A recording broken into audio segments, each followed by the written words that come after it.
आज अपन अर्थशास्त्र कला वाणिज्य में अध्याय 9, इसके पहले अपन अध्याय 9 का अपन अध्ययन कर रहे हैं। इसमें राष्ट्रीय आय की गणना, तो आपने दो विधि का आपने अध्ययन कर लिया है ना। तो वो आय विधि और व्यय विधि। तो अब अपन आज पढ़ेंगे बेटा व्यय विधि। राष्ट्रीय आय की तीसरी गणना है बेटा कौन सी? व्यय विधि, है ना। अब अपन उत्पादन विधि और आय विधि पढ़ चुके हैं। अब अपन पढ़ेंगे राष्ट्रीय आय की मापने की तीसरी विधि। तो इस विधि में उपभोग और विनिमय विधि भी कहा जाता है। जो ये विधि है इसको उपभोग और विनिमय भी कहते हैं। इस विधि के अंतर्गत एक लेखा वर्ष, मतलब एक वर्ष का जो लेखा होता है उसमें अर्थशास्त्र के समस्त अंतिम व्ययों का योग करके राष्ट्रीय आय की गणना की जाती है। मतलब जो वर्ष के समस्त व्यय होते हैं उनको जोड़कर योग कर उनकी राष्ट्रीय आय की क्या की जाती है? गणना की जाती है। यह अर्थव्यवस्था में अर्जित आय के दो प्रयोग, मतलब दो प्रकार से प्रयोग में लाए जाते हैं। तो गृहस्थ परिवार एवं सामान्य सरकार उपभोग हेतु अंतिम उपयोग भी इसे कहते हैं। ये दूसरी अर्थव्यवस्था में उद्यमों, पारिवारिक उद्यमों, निर्गमित एवं अर्थ निर्गमित उद्यम सामान्य सरकार द्वारा पूंजी निर्माण हेतु इस विधि को मतलब विवरण किया भी कहते हैं, वितरण या विवरण भी कहते हैं। मतलब जो पूंजी निर्माण है हेतु, इसलिए से विधि को वितरण विधि भी कहते हैं। अतः अंतरराष्ट्रीय बराबर अंतिम उपभोक्ता व्यय, मतलब जो इसको ज्ञात करने का है, ये राष्ट्रीय आय बराबर अंतिम उपभोग, तो प्लस विनियोग पर व्यय। मतलब जो राष्ट्रीय आय है उसको ज्ञात करने के लिए राष्ट्रीय आय बराबर अंतिम उपभोक्ता व्यय, मतलब कोई भी जो उपभोक्ता है उसका जो अंतिम व्यय होता है, प्लस विनियोग का व्यय, और वह कितना विनियोग कर रहा है, इन दोनों व्ययों को जोड़कर राष्ट्रीय आय निकाली जाती है। तो y बराबर सी धन y बराबर राष्ट्रीय आय, तो राष्ट्रीय आय y और c मतलब उपभोग व्यय और विनियोग आय मतलब विनियोग व्यय। फिर है व्यय विधि के अंतिम व्यय की गणना की जाती है। मतलब जो व्यय विधि है उसकी अंतिम व्यय की क्या की जाती है? गणना की जाती है। उसके अनुसार लेखा वर्ष में बाजार की कीमत सकल घरेलू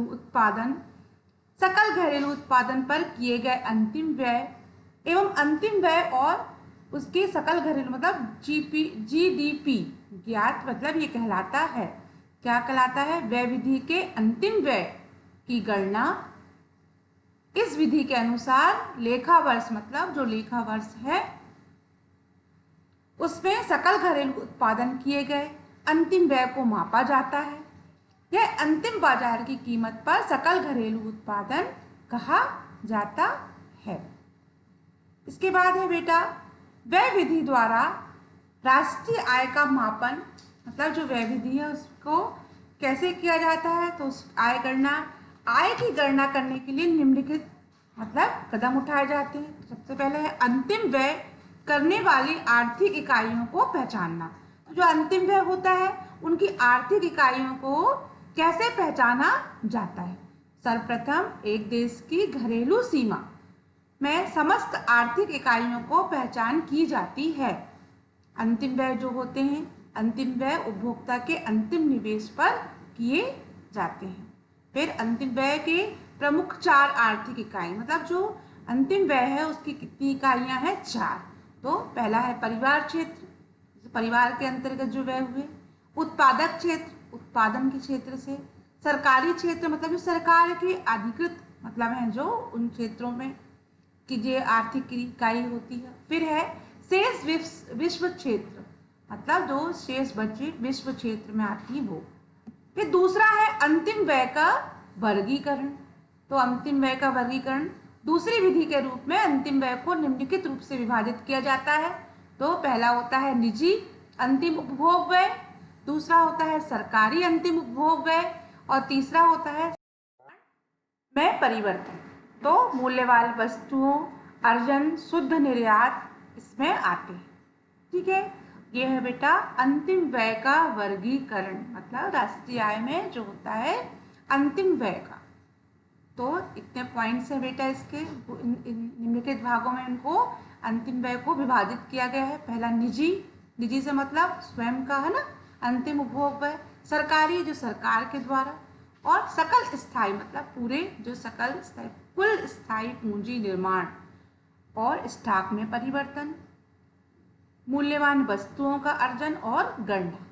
फिर है तीसरा है अंतिम व्यय गणना शुद्ध निर्यात, मतलब जो अंतिम व्यय है उसकी गणना कैसे। घरेलू उत्पादन पर अंतिम व्यय वर्गीकरण के बाद इसके विभिन्न अंगों की गणना की जाती है, मतलब जो घरेलू उत्पादन होते हैं उनके अंतिम व्यय वर्गीकरण के बाद विभिन्न अंगों की, मतलब जो विभिन्न अंग हैं उनकी गणना की जाती है।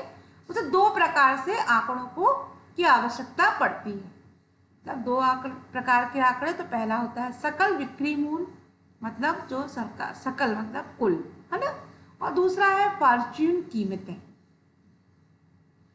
विक्रय की जाने वाली वस्तुओं की मात्रा को उनकी संबंधित, मतलब जो वस्तुएं विक्रय की जाती हैं उनसे संबंधित जो वस्तु होती हैं, और फॉर्च्यून कीमत पर गुना करके और फिर उनका योग करके बाजार कीमत पर सकल घरेलू उत्पादन का मूल्य प्राप्त हो जाता है, जिसे जीडीपी कहते हैं। क्या कहते हैं बेटा?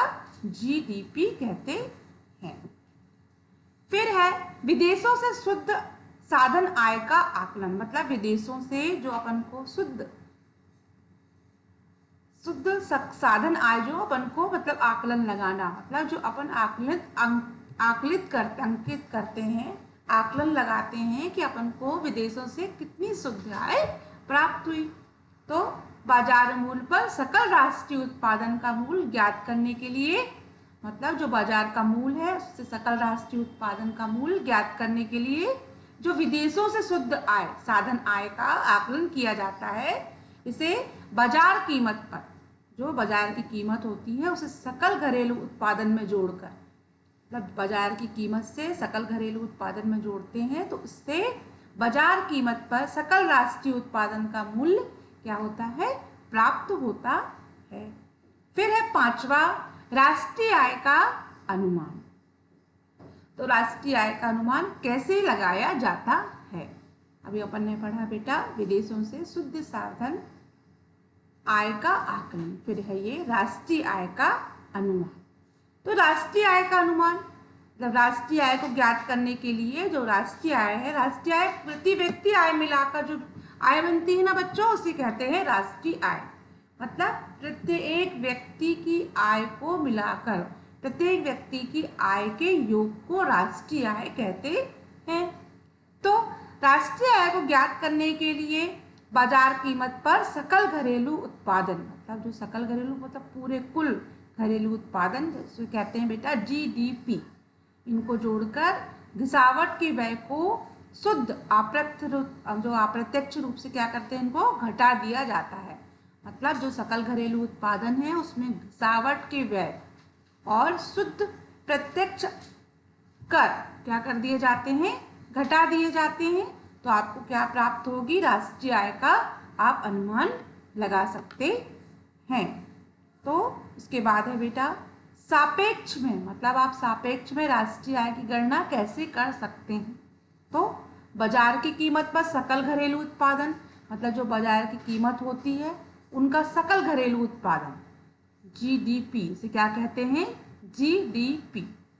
और उसके बराबर आएगा बेटा, उसे ज्ञात करने के लिए बराबर निजी अंतिम उपभोग का व्यय, मतलब जो निजी अंतिम उपभोग व्यय है वो धन सरकारी अंतिम उपभोग व्यय धन सकल स्थायी पूंजी निर्माण धन स्टॉक में परिवर्तन, मतलब जो सकल स्थायी पूंजी है वो और स्टॉक में जो परिवर्तन हुए वो, और प्लस मूल्यवान वस्तुओं का शुद्ध अर्जन, मतलब जो मूल्यवान वस्तुएं हैं उनका जो अपन को आय प्राप्त हुई, शुद्ध अर्जन, अर्जन मतलब आना, जो अपन को आय प्राप्त हुई उसे कहते हैं अर्जन, प्लस शुद्ध बाजार कीमत पर सकल घरेलू उत्पादन मिल गया, इसे अपन कहते हैं GDP।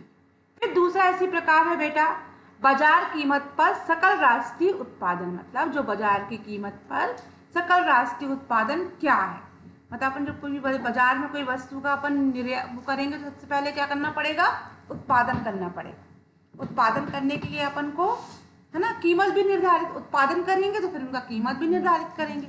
उसी प्रकार बाजार कीमत पर सकल घरेलू उत्पादन, मतलब जो बाजार में वस्तु उत्पादन हुआ, कीमत है उसका उत्पादन के लिए अपन को, फिर धन, विदेशों से प्राप्त शुद्ध साधन आय, मतलब अपन को जो विदेशों से शुद्ध साधन आय प्राप्त हो रही है वो। तीसरा हो गया बेटा बाजार की कीमत पर सकल राष्ट्रीय उत्पादन, मतलब जो बाजार कीमत से अपन को सकल बाजार कीमत पर अपन को GNP कैसे ज्ञात करेंगे, बाजार कीमत पर सकल घरेलू उत्पादन धन विदेशों से प्राप्त शुद्ध साधन आय, इन दोनों को क्या करेंगे, जोड़ देंगे तो क्या प्राप्त होगा अपन को, बाजार कीमत पर सकल घरेलू उत्पादन, ग्रॉस नेट प्रॉफिट, उसे बोलते हैं GNP। फिर तीसरा है साधन लागत व शुद्ध लागत कैसे प्राप्त होगी अपन को, है ना, साधन लागत और शुद्ध लागत अपन को कैसे प्राप्त होगी, तो वो उसे कहते हैं NNP। तो साधन लागत पर शुद्ध राष्ट्रीय उत्पादन बराबर बाजार कीमत पर, मतलब जो बाजार की कीमत पर सकल राष्ट्रीय उत्पादन हुआ, माइनस उसको घटा देने पर, घिसावट घटा देने पर, माइनस शुद्ध अप्रत्यक्ष कर, मतलब इन सबको घटाने पर, बाजार की कीमत घटाने पर, सकल राष्ट्रीय उत्पादन घटाने पर, घिसावट घटाने पर और शुद्ध अप्रत्यक्ष कर घटाने पर आपको क्या प्राप्त होगा, साधन लागत पर शुद्ध राष्ट्रीय उत्पादन, तो NNP आपको ये प्राप्त होगा। तो आज आपने बच्चों आय की मतलब आपने राष्ट्रीय आय गणना में आपने आज क्या पढ़ा, व्यय विधि पढ़ी। ठीक है बेटा, अब आपको इनको अच्छे से PDF को देखनी है, आपको व्यय विधि कैसे ज्ञात करना है इसके बारे में मैंने बताया। तो 3 प्रकार से विधि को किया जाता है बेटा, है ना, इन विधि को क्या कहते हैं, वितरण विधि भी कहते हैं। आप अच्छे से PDF देखोगे बेटा, पढ़ोगे, इसके इस चैप्टर खत्म होने पर मैं आपको लास्ट में इसके क्वेश्चन आंसर्स बताऊंगी बच्चों। तो आपको बहुत बहुत धन्यवाद बेटा।